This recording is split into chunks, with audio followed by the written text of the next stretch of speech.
everyone, welcome to another exciting episode of Dayspring Discussions. I'm your host, Sean McGahee, and this is a show we talk about movies, TV, sci-fi, fantasy, comic books. If you geek out about it, we're going to talk about it. You can listen to Dayspring Discussions on iTunes, YouTube, Podomatic, and Patreon, guys, and contact us on the Facebook group, on Twitter, and dayspringdiscussions@gmail.com.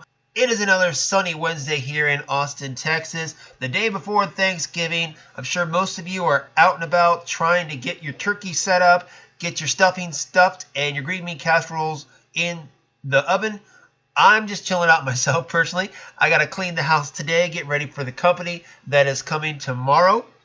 And of course, tonight I'm going to be watching some of my favorite Thanksgiving Day themed episodes of some of my favorite shows. I'm going to watch the Buffy themed Thanksgiving episode from season 4. You got the Smallville Thanksgiving episode in season 6. And I do like watching season 1 Thanksgiving episode of the OC. I know what you're thinking, not exactly geek or sci-fi themed, but if you've ever seen the OC and seen Seth Cohen, it's just a hilarious episode. I watch it every year, so that's what I'll be doing tonight. Me personally, I'm doing my Black Friday shopping first thing tomorrow. The last couple years, I get up on Thanksgiving, spend about a half hour going online and ordering some good DVDs. I know we're going to have Wonder Woman that's going to be cheap. You got Guardians of the Galaxy cheap, Spider-Man Homecoming. Look for those great deals. Get them tomorrow and on Black Friday, guys, so you can fill out your superhero collection. I know I love to do that. But enough about Thanksgiving. It's time to move on to the reason why you're listening. I'm not going to have a show tomorrow, guys. Obviously, it's Thanksgiving. Black Friday, probably not. Chances are I'm not going to have a show till Monday. And it's fine because there weren't a lot of news things that came out this week. You got a few tidbits here and there, but it's a holiday week, so not a lot of news does come out. I got one main story I want to talk about, and then just a few other things. So, getting on with the show, last night I sat down and I actually watched the story mode or campaign mode of Star Wars Battlefront 2. In this mode, you are Inferno Squad for the Empire, going on missions. You got to fly TIE fighters, and then other stuff happens. Now, just to let you know, if you guys haven't got to the end of the game or haven't found out what happens in this story mode, this is spoiler territory, okay? So, letting you know ahead of time. Anyway, halfway through the story, Iden and her teammate, Del, switch sides to the Rebellion. And it's a really fun, actually. I'm not a gamer, of course, but the game looks like it'd be fun to play because not only are you playing as Iden Versio, a Inferno Squad member, you get to play as Luke Skywalker, Han Solo, Lando Calrissian, even Kylo Ren, and then you get to fly the TIE Fighters, the X-Wings, and even the Millennium Falcon. So it seems like it's a lot of fun. Again, I don't think I'm going to play. I'm not a gamer. But I sat down on YouTube, spent about 2 hours watching the whole story mode because I heard it was a good story. And you know what? It was. It was very interesting. The characters were good. It was very entertaining. I'm glad I watched it. I like watching these because these Star Wars games do have, if done right, good stories. The Force Unleashed and The Force Unleashed Part 2 had some great stories starring Sam Witwer as Starkiller. And you can go on YouTube and watch those too in movie form. And I enjoy doing this with Battlefront. Now, the main thing that people are now talking about, again, if you haven't seen the end of this, then, put us on pause and wait to come back because I'm about to spoil something for you, okay? At the end of the story, the last battle is the Battle of Jakku, where Iden and Del fight in it. And at the end, they hook up. Fast forward a couple years later, you find out they got married and had a kid, and it's a daughter.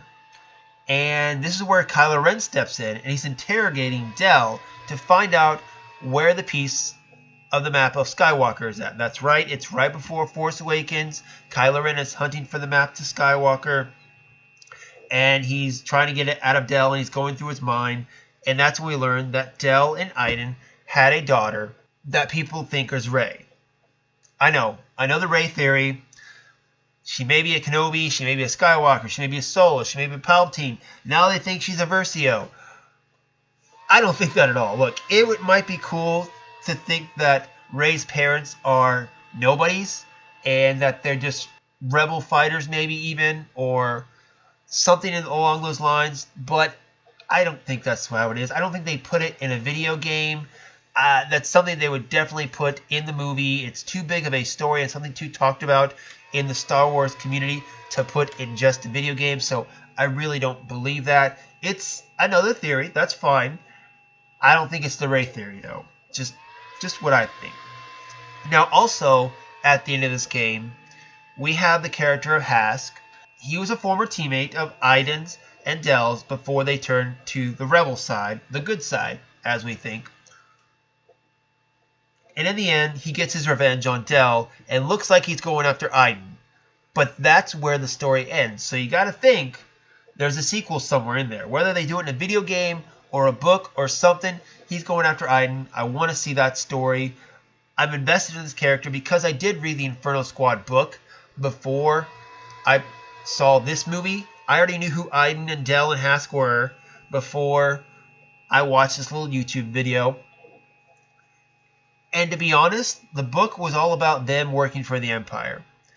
I was a little surprised that they actually turned in the middle of the game to the Rebel side. I thought they were going to be Empire through and through, but that event in the middle of the game that changed everything seemed natural, and it seemed to make Iden and her partner Del a little more human, a little more realistic. What they were about to do to her home planet does seem like it would shake someone's faith in what they believe in.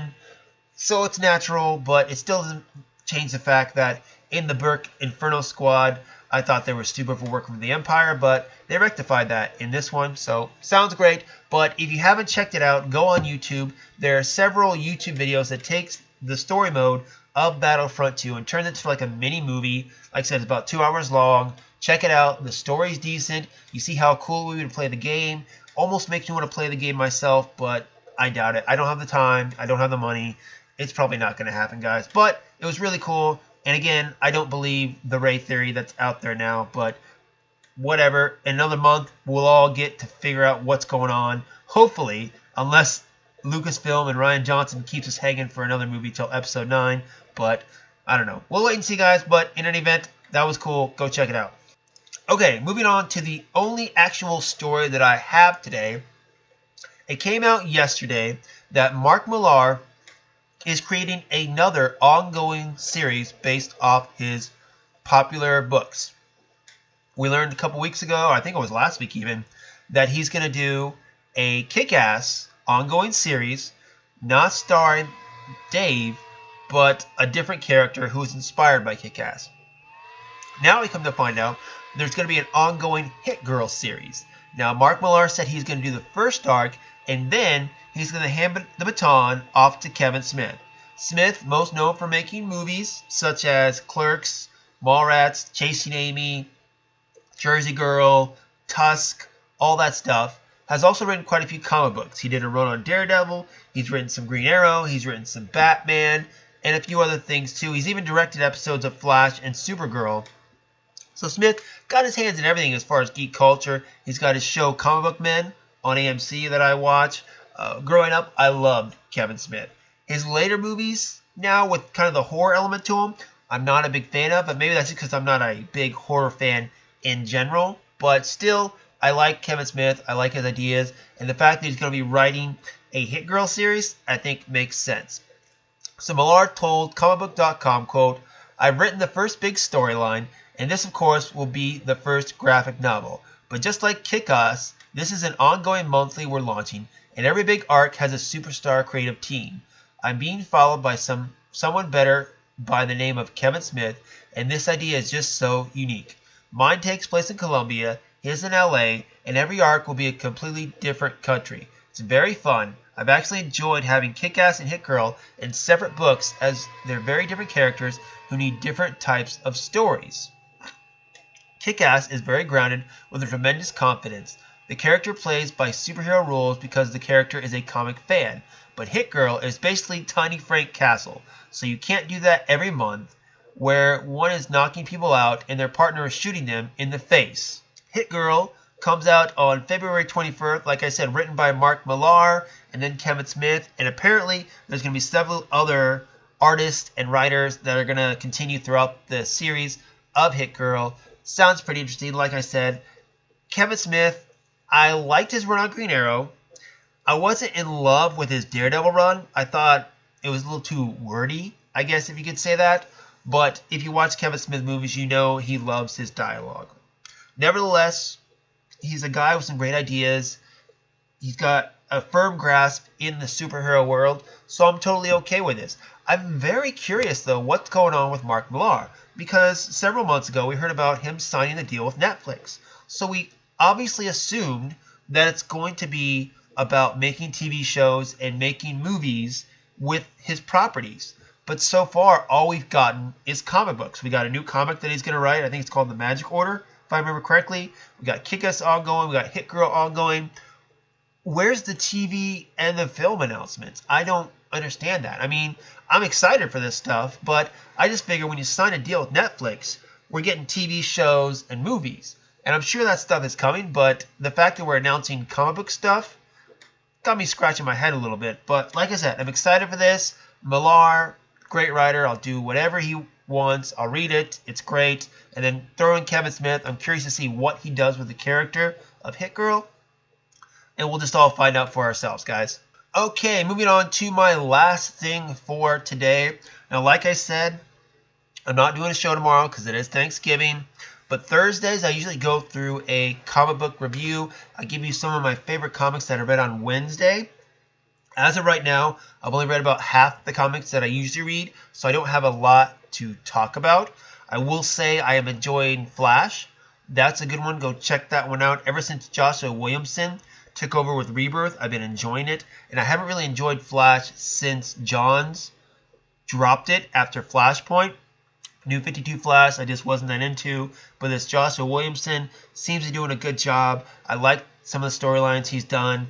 And that's a good read, so go check that one out. But of course, the big thing that everyone's going to be talking about or is looking forward to is Doomsday Clock. Issue number 1 came out today, written by Jeff Johns, drawn by Gary Frank. And that was the first thing I read this morning. So this is the Watchmen coming into the DC universe. Alan Moore's characters have had a great run in their miniseries back in the 80s. You've got Zack Snyder, who made the film, and I enjoy the book, and I enjoy the movie. I enjoy these characters. Some people are complaining they don't want to see Watchmen in DC, but the characters are owned by DC Comics, guys, so you knew this was inevitable. And if anyone's going to handle it, I totally trust Jeff Johns, my favorite writer. I have total faith that he is going to do this justice. So just looking at issue number 1, kind of what the storyline is that Rorschach is back. It's 1992 in the Watchmen universe, and somehow Rorschach is not dead. They haven't explained that yet, but he goes to recruit some old villains of his because he's working for Oz. I know he's got a longer name, but I'm calling him Oz because I can't pronounce the whole name. And they're looking for Dr. Manhattan. Now, in DC's Rebirth, we kind of got the idea that the Watchmen weren't going to come over to DC Universe. We have Batman finding the smiley face pin in the Batcave. We have hints of Dr. Manhattan in there. And I think it's really what it's come down to is characters in the DC Universe are realizing that something is going on with their reality. And right now, all signs are pointing to Dr. Manhattan behind everything. Even, you know, the shaping of Rebirth, maybe even the new 52. It all looks like it's pointing towards this god character of Dr. Manhattan. Rorschach and Oz, they're going to be looking for him. I'm sure we're going to find out how Rorschach is still alive. Maybe that's part of Dr. Manhattan too. I don't know. To me, though, the interesting part was at the end there when you brought in Superman. He had this dream about his parents dying in a car crash. That was very interesting. And the fact that Superman has never had dreams before. And to me, that's what I want to focus on. That's what I want to see. Rorschach is a fine character. Very fun to read. You got all the doom and gloom of Watchmen in there, which I think Johns is doing a good job of. But Superman, of course, being my favorite character in DC Comics. I wonder how that's going to affect him. I want to see that scene between Superman and Dr. Manhattan. I want to see it. I want to see the showdown. What's going to happen. I'm sure it's going to be some good dialogue, and I'm sure Johns will not disappoint me. But issue 1 of 12 came out. I don't know if it's going to be bi-weekly, monthly, how they're going to come out. But in any event, I'll be following this. But let me know what you guys think. Fire back on the social media group or on the Gmail account. And have you read Doomsday Clock? Did you like it? Did you not like it? Did you go to the midnight premiere like comic shops are doing, or midnight premiere last night? I didn't go. I just read the digital version this morning. But in any event, let me know what you guys think. Also, are you excited for Kevin Smith and the Hit Girls series? And finally, Battlefront 2. Do you buy into the Wraith theory? I don't. Let me know if you do, and let me know why. That's going to be it, guys. Hope you all have a great Turkey Day tomorrow. Watch some good stuff. If you haven't seen Justice League, go out and check that out. Punisher, I know I haven't watched any Punisher yesterday, guys. I think I might check out Runaways first before I finish Punisher. I know. Everyone's telling me to finish Punisher. And I find better things that I want to watch or things I want to check out before that. So I'm sorry, sue me. But in any event, that's going to be it for me. I will see you guys next week. Hope you have a great weekend. And until next time, may the Force be with us all.